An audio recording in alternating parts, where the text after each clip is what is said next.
Well, immigration is the taboo subject of this election. Some people think we're being deluged by foreigners coming over here and taking jobs which otherwise would be done by British people. So for our second discussion, keeping 3 perfectly good British opinion formers out of work, we have 3 foreigners. But we're not going to talk about immigration because that's racist.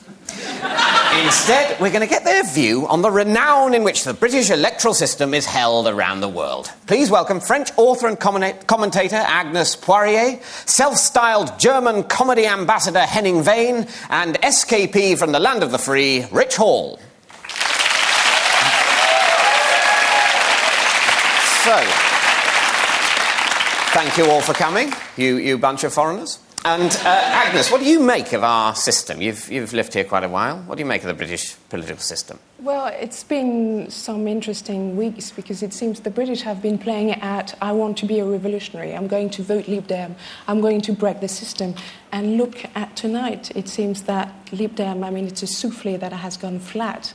And the British have chickened out in the polling booth. And a lot of food. Yes.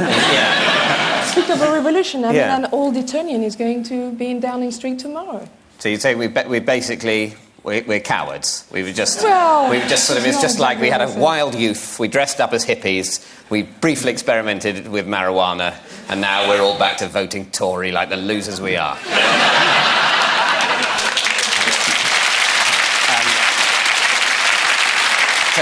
is that what you'd expect from us, that kind of inherent refusal to change? Well, it's quite admirable. It's quite funny also to watch for the French. Yeah. Well, it's a great consolation to be making the French laugh.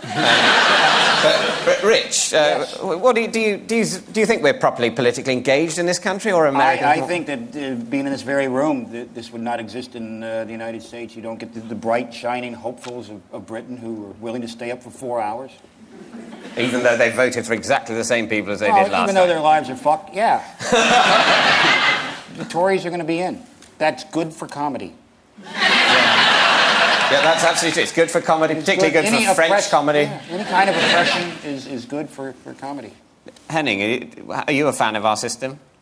Yeah, well, what Agnes said earlier, that now the Lib Dems came from nowhere. They didn't really come from nowhere, because even last election they had about 20%.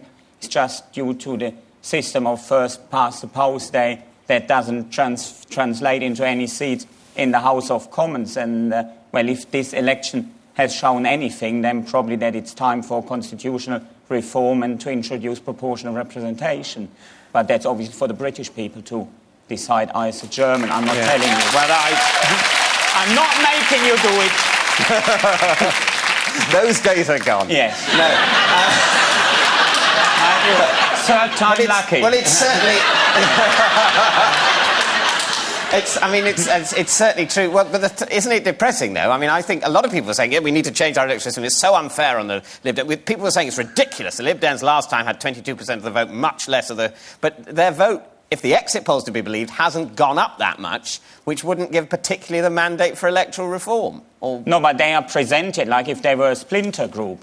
So that's what if you read the media, they come from nowhere. No, they don't come from nowhere. They had a quarter of the votes. Well, to what extent, though, do you blame our media for that? Are our media different from the media in France, Germany or America in the way they treat politicians? I think in this particular situation, the media really wanted to see a huge grassroots change from a third party. Do you? I think they really pushed it. I think the media really, they kind of got on and along with people for about a week.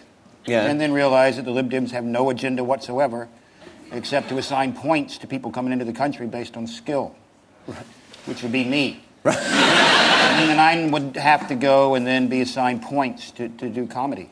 So you thought the media were behind the Lib Dems? I thought for the entire media, television, there was this... I think our media are obsessed with the two-party system, obsessed with the fact that all you have to do is get person from Party A onto Newsnight, shout at him until he cries, get person from Party B on, shout at him until he cries, and so, see, we're scrutinising our politicians by making them all look like tearful liars. Yeah, and then review the next morning, review the wife's outfits. Yes, now that was the most ridiculous part of the... And I'm not a feminist, The whole idea of scrutinizing the leaders' outfits, that was just ridiculous. And then, like, comedy reviews between 1 and 5 stars. Oh no, not with them shoes. And this was just ridiculous. Agnes, you're nodding at that. Yes, it was quite painful to watch. You know, in France, private life and public life is very separated for good reasons. But your president, I would say your president's private life was quite prominent. Oh, well, Nicolas Sarkozy is, you know, an oddity in the French system, so just forget about him. Is he like the most British leader you've ever had? Well, yes. Right. No, he's Tony Blair's elected son, really. It's sort of a... that's very... Because I find Nicolas Sarkozy very funny, because he's clearly going through a horrendous midlife crisis. With his trophy wife, his Cuban heels, his desperate jogging till he faints.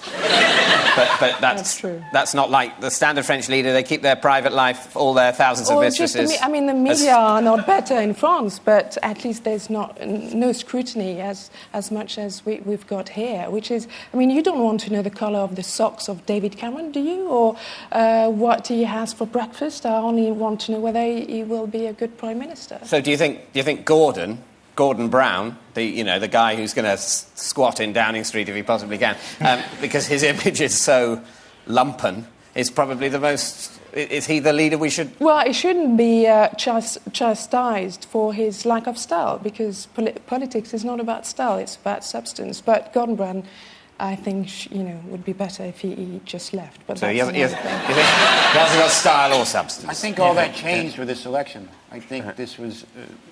The TV quotient entered into this election, and people did vote immediately after a debate, and a debate being a procedure where you argue your ideas and people sit back and should absorb them. Instead, immediately after the debate, they've already declared a winner. And they polled people before the debate had finished. That was the funny thing, depending on which newspaper. I mean, all the newspapers, they supported different candidates, and depending on which candidate they supported, that was then the man that won the debate. Well, you see, the great thing about that is it means you can write your response before the debate's happened, which saves it. I think, unfortunately, we have to move on from that. We do have a bit of news, which is in Sheffield, voters have refused to let the ballot box leave a polling station because they were turned away before they were allowed to put anything in it. So basically, it turns out we can't even run an election properly. OK, so join us after the break for some more alternative election coverage. Don't go anywhere.